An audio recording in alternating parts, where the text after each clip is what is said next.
और उनके जो सपने थे एक लोकतांत्रिक भारत का निर्माण का, गरीबों के राज स्थापित करने का, वो सपने आज भी हम समझते हैं अधूरे हैं। यहाँ के बिहार के अफसर हैं, खास करके पुलिस के, वो सबके मिली भगत बड़े बड़े शराब माफिया जो है शराब बंद का धंधा चलाते हैं।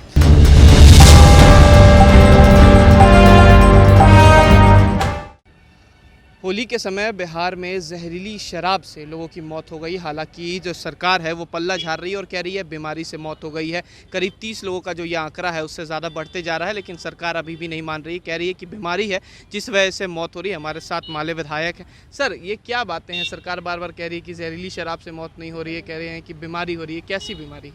सबसे पहले तो आज 23 मार्च है और आज के दिन हमारे देश के 3 महान क्रांतिकारियों को ब्रिटिश हुकूमत के खिलाफ लड़ते हुए शहादत हुई थी। 23 मार्च को शहीद आजम भगत सिंह, राजगुरु सुखदेव को मैं अपने तरफ से उन्हें श्रद्धांजलि देता हूं, नमन करता हूं। और उनके जो सपने थे एक लोकतांत्रिक भारत का निर्माण का, गरीबों के राज स्थापित करने का, वो सपने आज भी हम समझते हैं अधूरे हैं। इसलिए हम संकल्प भी लेते हैं कि उस सपने को पूरा करने के लिए हम लोग आगे बढ़ेंगे और उसी लड़ाई को लगातार हम लोग लड़ते रहे हैं। जहाँ तक बिहार में जहरीली शराब से मौत की बात है, ये कोई पहली घटना नहीं है। बिहार में सरकार दावा कर रही है कि शराबबंदी है, कानून में, कागज़ में शराबबंदी घोषित भी है। बार बार सरकार द्वारा संकल्प भी लिया जाता है कि शराबबंदी हमने कर दिया है। सच्चाई यही है कि जो यहाँ के बिहार के अफसर हैं, खास करके पुलिस के, वो सबके मिली भगत बड़े बड़े शराब माफिया जो है शराब बंद का धंधा चलाते हैं और उन पर कोई कार्रवाई नहीं होती है।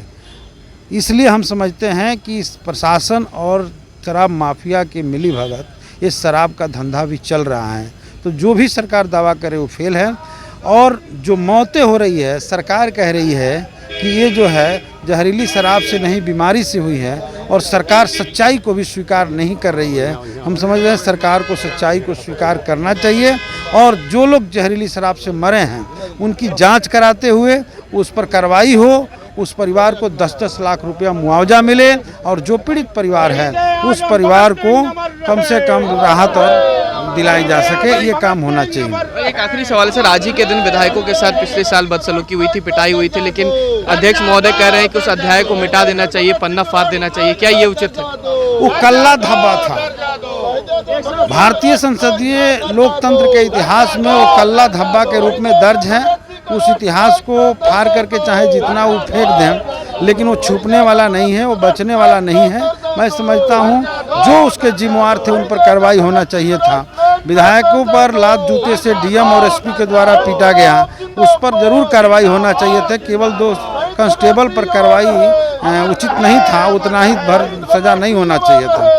दूसरी बात कि इधर भी सदन की गरिमा गिरी है इन दोनों लोगों की वजह से।